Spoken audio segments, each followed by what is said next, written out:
Matthew 27.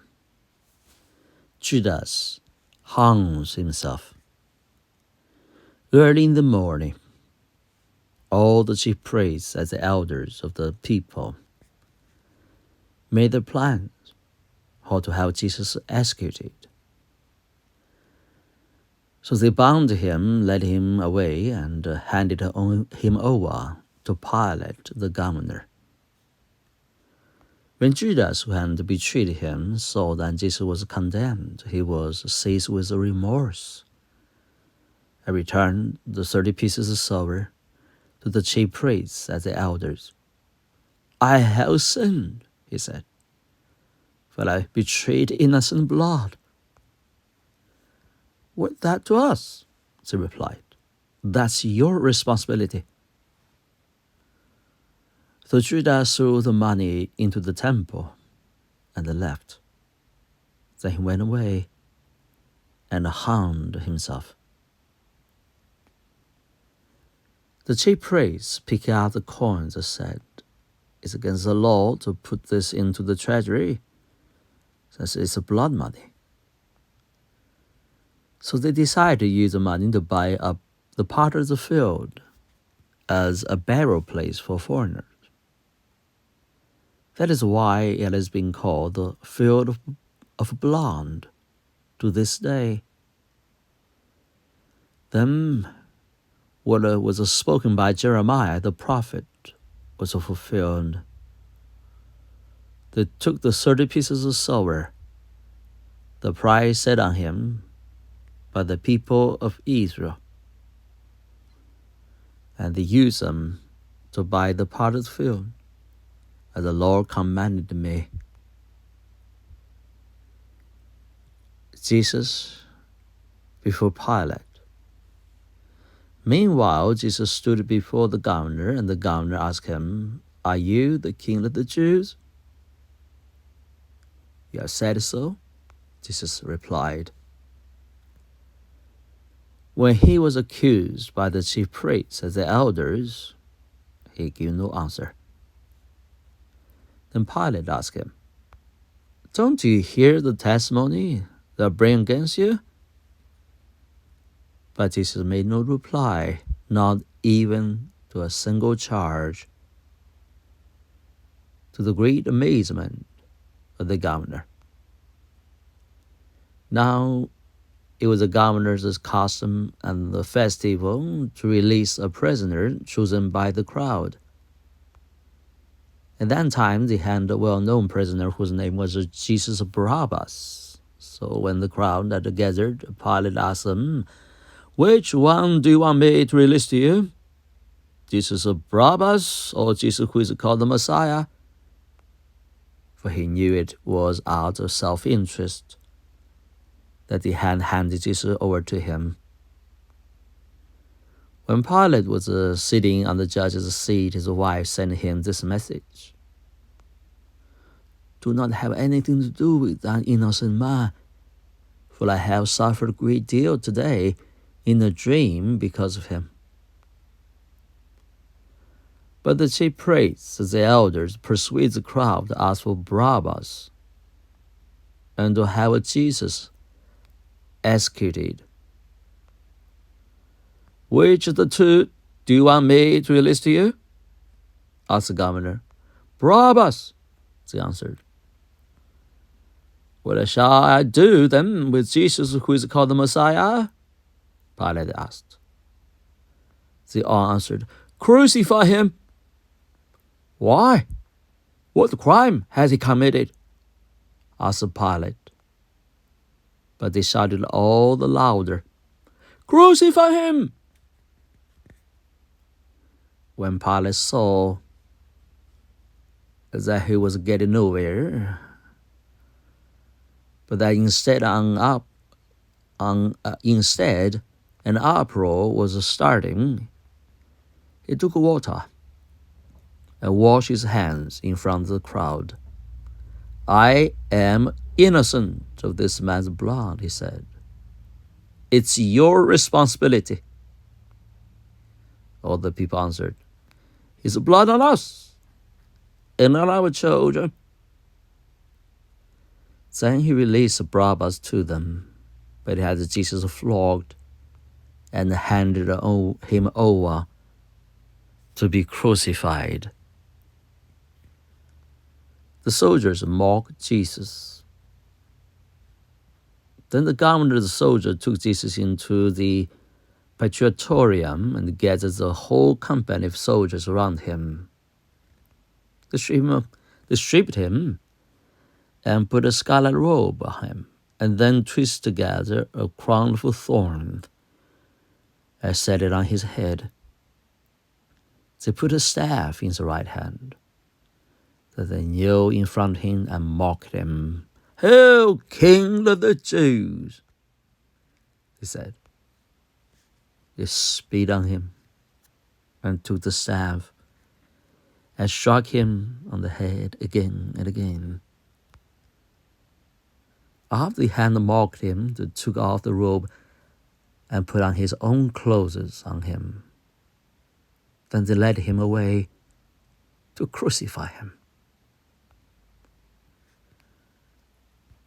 That's the crucifixion of Jesus. As they were going out, they met a man from Cyrene named Simon, and they forced him to carry the cross. They came to a place called Golgotha, which means a place of the skull.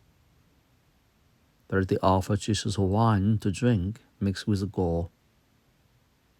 But after tasting it, he refused to drink it.